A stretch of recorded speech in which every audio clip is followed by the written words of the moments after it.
CJ's very charismatic. He's very influential. He has the ability to instill inspiration and hope, which is part of his core value.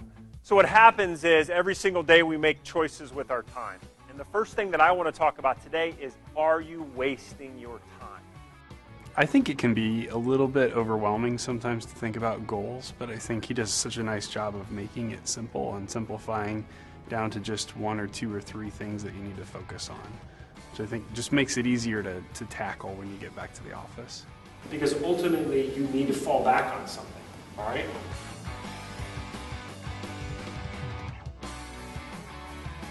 He's absolutely funny. Again, he's outgoing. He tells stories, I think, which is important. Stories that people can relate to. Who has checked their email since I started talking? 4 minutes. Raise your hand. Oh, you liars. There's one. Free book for the guy in the back, okay? My experience of CJ is that he has the ability to connect with his audience through compassion. He has a deep understanding of what folks need from him, and maybe sometimes things that they don't even know that they need. You've got to have a foundation, and the foundation you've got to have is called your values. CJ is amazing. CJ is one of the best keynote speakers I've ever heard. He has the ability to take complex ideas and simplify them down into a really succinct, effective message that motivates me to improve my life. One of my core values is honesty. I've been working with CJ for years and years. I've taken his REACH course. I started with his focus goal setting class.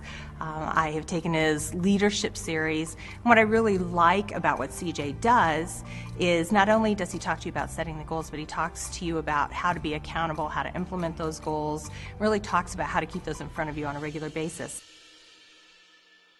What is your greatest strength? What is something that you're just very naturally good at? If you want to make positive changes in your life, you can't make those changes without having some actual results. And he is constantly tracking and measuring results and making sure that you do move forward and grow. We've all got excuses, don't we? I mean, I've got them too. We've all got some ridiculous excuse. And it typically revolves around what? Time. It always revolves around time. He's funny. He connected with us on a personal level. He shared some of his personal stories. He interjected the right amount of humor. Not too much, not too little, and really just made a personal connection with us. Today we're going to talk all about making an emotional connection to what it is that you want to achieve. Now I'm going to tell you something. You can't do it all. Okay? You can't. So you have to learn to say no to some things and yes to other things. But the fact of the matter is you can achieve whatever you put your mind to, so long as you are emotionally connected. He really has insights. He's read 1,000 books, I feel like. He's interacted with so many different people. He can help you through any business challenge or help you see your goals. So what I want you to do is I want you to go through an exercise, and I want you to say to yourself, what is my spouse going to say? What are my children going to say? What are my best friends going to say about me, my parents, and my employees? They sat him down in a room and they asked the following question.